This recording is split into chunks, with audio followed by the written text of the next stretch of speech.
I'm sure most of you have been asked the question, what do you want to be when you grow up? And I'm sure half of you have replied with hot and famous, of course, but later realizing that maybe the world isn't ready for your hotness and that maybe you should reconsider something else. What's worse is that you've probably been asked that very question as early as when you were maybe 5 years old.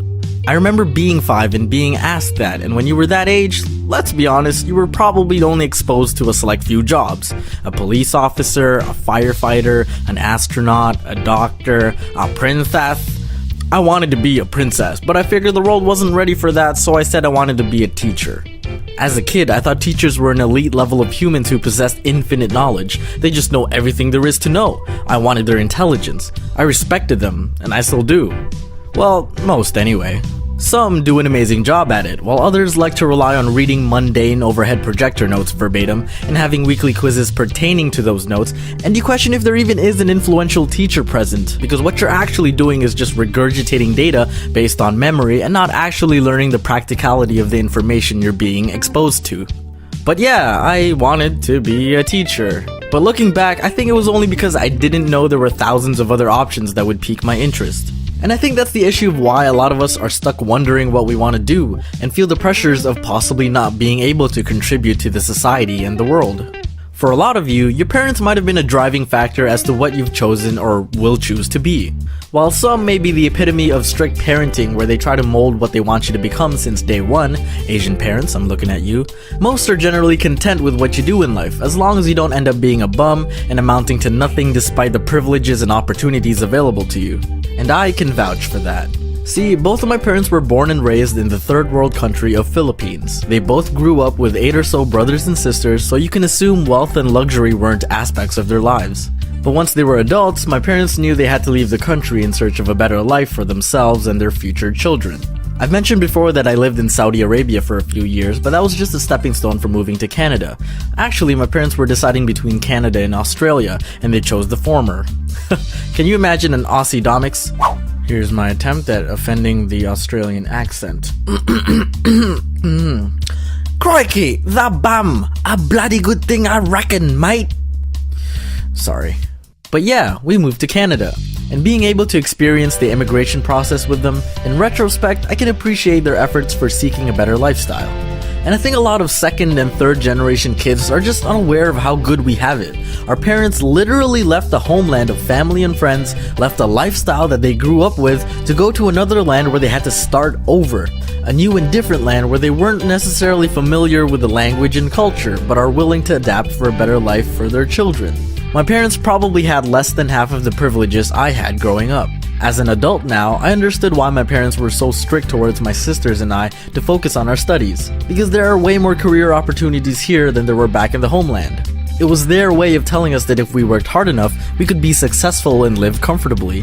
Not necessarily become rich, but not have to face the struggles of potential poverty as it was back home. So I understood my parents' concerns when I came home with a bad grade on a test, and they were probably like, shit, did we come all the way here for nothing? A little harsh and exaggerated, but I wouldn't blame them if they actually thought that.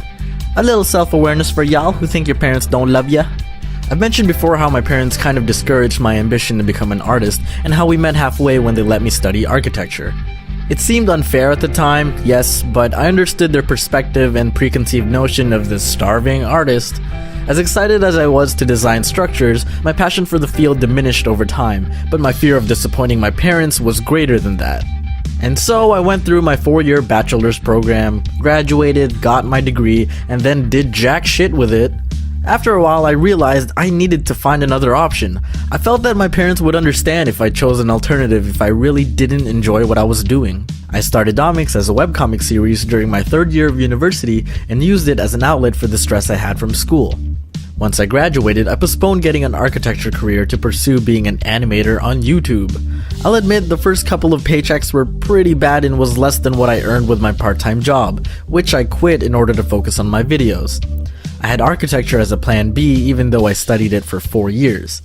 My parents were a little concerned with what I was doing since being a YouTuber didn't sound like a normal job to them, and even for some of you watching. Apparently I don't have a real job, so I guess I've just been feeding myself and paying the bills with Monopoly money. On the bright side, at least your mother accepts it as payment. But I was fortunate enough that my parents remained patient with me because I assured them that I'd become successful as long as they gave me time. And they did. After my channel grew a bit, I showed them my earnings and they were like, yeah, okay, you can do what you want. Becoming a YouTuber opened my eyes towards what people can actually do for a living.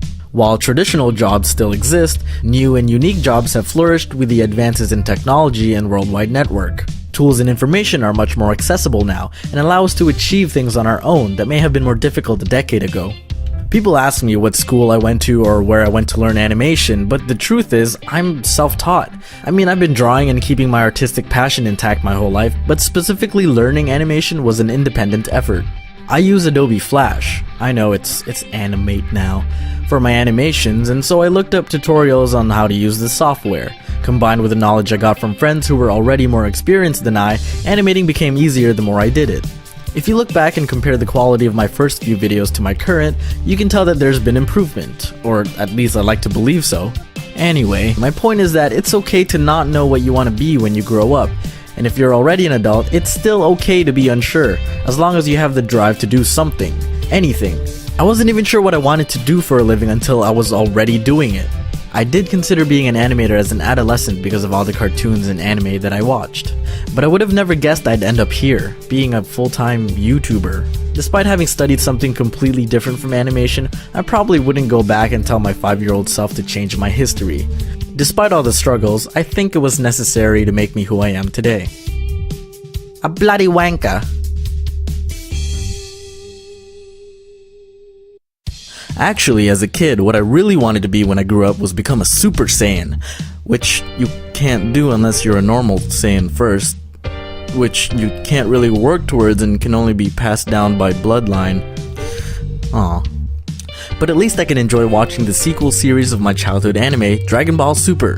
And you can as well. Ad-free, professionally subbed, and in full HD if you head over to crunchyroll.com/Domics, link in the description, and trying a premium membership for 30 days.